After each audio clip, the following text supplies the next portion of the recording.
আমার আইডেন্টিটি নিয়ে প্রশ্ন করা হয়েছে, এটা গুরুতর অপরাধ করেছেন উনি। আবার আমার আদর্শ সিলেকশনের ব্যাপারে উনি কথা বলেছেন, এটা বাড়তি অপরাধ করেছেন। 2 নম্বর, উনি বলেছেন কোন মুক্তিযোদ্ধা কিংবা শহীদ মুক্তিযোদ্ধা পরিবারের কেউ জামাত ইসলামী করতে পারে না। তাহলে উনাকে জিজ্ঞেস করে করা লাগবে? যার মগজ যেরকম তার কনক্লুশন হবে সেই। মাননীয় স্পিকার, আপনাকে ধন্যবাদ। আমি শ্রদ্ধা রেখেই বলতে চাই, মাননীয় সংসদ সদস্য বয়সে আমার বড়, তিনি মুক্তিযুদ্ধে তার অবদান সবকিছুই বলেছেন, কিন্তু নিজের অবদান বলতে গিয়ে আরেকজনের অবদানের উপরে হাতুড়ি পিটানোর অধিকার কাউকে দেওয়া হয়। তিনি পার্সোনালি আমাকে হার্ট করেছেন। তিনি বলেছেন যে আমি বলে থাকি আমি শহীদ মুক্তিযোদ্ধা পরিবারের সদস্য, তাহলে ইনি এটাকে চ্যালেঞ্জ করছেন। 2 নম্বর, উনি বলেছেন কোন মুক্তিযোদ্ধা কিংবা শহীদ মুক্তিযোদ্ধা পরিবারের কেউ জামাত ইসলামী করতে পারে না। তাহলে উনাকে জিজ্ঞেস করে করা লাগবে? এটি আমার নাগরিক অধিকার।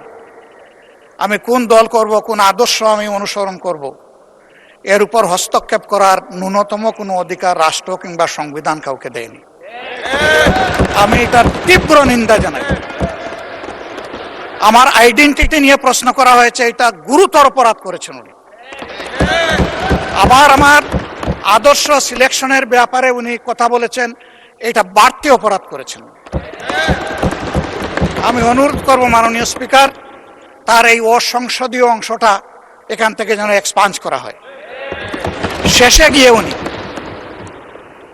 আমরা খোলা মনে এই সংসদকে ফাংশনিং করার জন্য বর্তমান জ্বালানি অব্যবস্থাপনা সংকট যেটাই বলি, সেইটার ক্ষেত্রে আমরা এগিয়ে এসেছিলাম।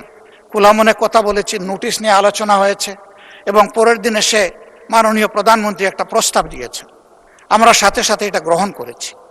তিনি এইটাকে শেষ পর্যন্ত কনক্লুশন টানলেন কি দিয়ে? হ্যাঁ, যার মগজ যেরকম তার কনক্লুশন হবে সেই।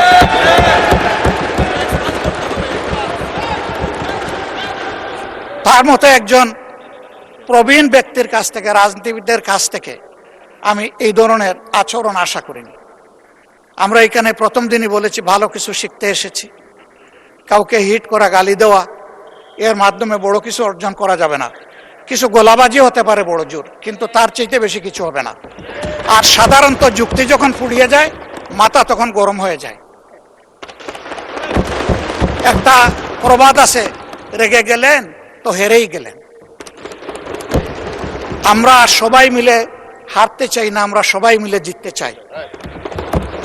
এই জন্য সবাই যেন মাথাটা একটু ঠান্ডা রেখে যুক্তির সাথে সত্য নির্ভর কথাগুলা বলি, তাতে অবশ্যই দেশবাসী উজ্জীবিত হবে, এই সংসদের প্রতি মানুষের আস্থা তৈরি হবে এবং দেশটাকে নিয়ে সবাই মিলে আমরা সামনে এগিয়ে যেতে পারবো।